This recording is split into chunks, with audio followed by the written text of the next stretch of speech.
Doctor Naik, আপনি বললেন যে কোরআন শরীফে নাকি কোথাও কোনো ভুল নেই। আমি কোরআনে 20টারও বেশি ভুল দেখতে পাচ্ছি, সেটা আরবি ব্যাকরণে। এখন তার কয়েকটা আমি আপনাকে বলছি। ইন্নাল্লাযীনা আমানু ওয়াল্লাযীনা হাদু ওয়াস-সাবিউন, এটা আছে সূরা বাকারায় আর সূরা হাজে। ইন্নাল্লাযীনা আমানু ওয়াল্লাযীনা হাদু ওয়াস-সাবিউন, এখানে কোনটা ঠিক, সাবিউন নাকি সাবিউন? 1 নম্বর। 2 নম্বর হলো কোরআনে আছে, হ্যাঁ, কিন্তু এছাড়াও আরো আছে। সূরা তাহার 63 নম্বর আয়াতে ইন্না হাজানি লিসাহিরান, ভুল, ইন্না হাজাইনি লিসাহিরান। এটার কি ব্যাখ্যা দেবেন? এছাড়াও আমি আরো অনেক ভুলের কথা জানি। এক্সকিউজ মি, আমরা শুধু প্রথম প্রশ্নটা গ্রহণ করব, সময়ের অভাবে দ্বিতীয় প্রশ্নটা গ্রহণ করতে ঠিক পারছি আছে, না। ঠিক আছে। ভাই, আপনি খুব সুন্দর একটা প্রশ্ন করেছেন। আমি আরেকটু সহযোগিতা করতে চাই যে হ্যাঁ, আপনি সবগুলো ব্যাকরণগত ভুলের কথাই বলেন, আর আপনার হাতের বইটা লিখেছেন আব্দুল ফাদি। আব্দুল ফাদি ঠিক, ইজ দ্য কোরআন ইনফেলেবল। আমিও দেখতে পাচ্ছি, হ্যাঁ আলহামদুলিল্লাহ, আমি ভালোই দেখতে পাই।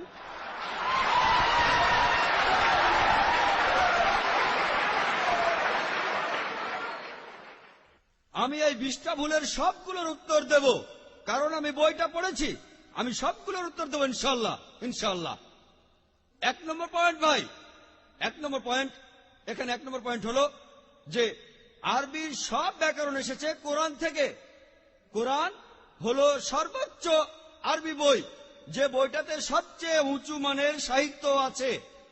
আরবি ভাষার সব ব্যাকরণ এসেছে কোরআন থেকেই।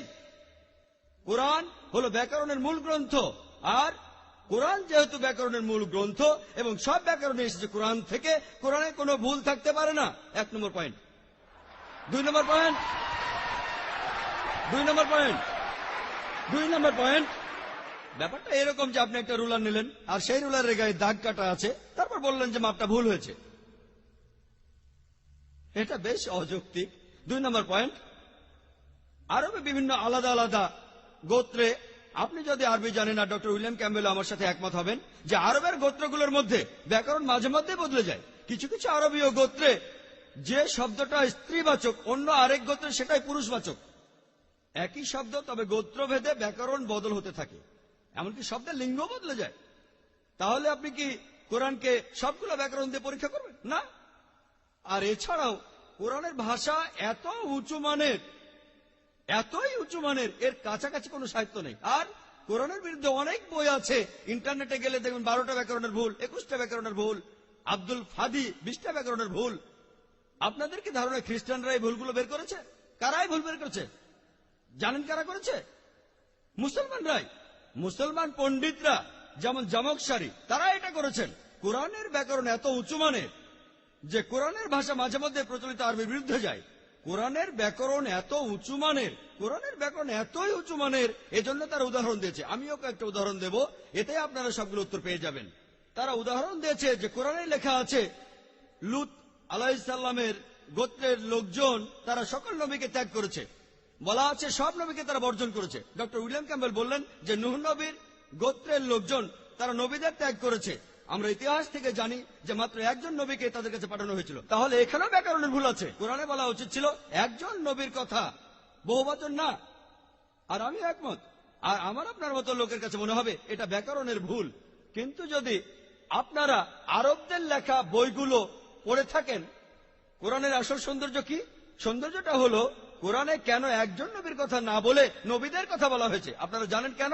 কারণ আমরা জানি যে সব নবীদের হেদায়েতের বাণী মূলত একটাই, যে ঈশ্বর একজনই, তাওহীদের বাণী, আল্লাহ সুবহানাহু ওয়া তাআলার বাণী। লূত আলাইহিস সালামের লোকজন এবং নূহ আলাইহিস সালামের লোকজন তাদের নবীকে ত্যাগ করেছিল, আর পরোক্ষভাবে নিজেদের নবীকে ত্যাগ করে তারা সব নবীদেরই ত্যাগ করেছিল।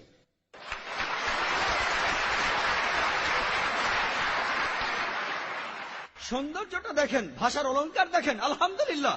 আপনার মনে হতে পারে এটা ব্যাকরণের ভুল, কিন্তু এটা ভুল নয়। একইভাবে নূর সারওয়ার নামে একজন বলেছেন যে কোরআন বলছে কুন ফা ইয়াকুন, হ বললে হয়ে যায়। এটা নাকি হবে কুন ফা কানা, হ বললে হয়ে যেত। হ্যাঁ, আরবির পাস্ট টেন্সে কুন ফা কানা, কুন ফায়াকুন নয়। কিন্তু কুন ফায়াকুন আরো উঁচু মানের। বলা আছে আল্লাহ তিনি ছিলেন, আছেন আর থাকবেন।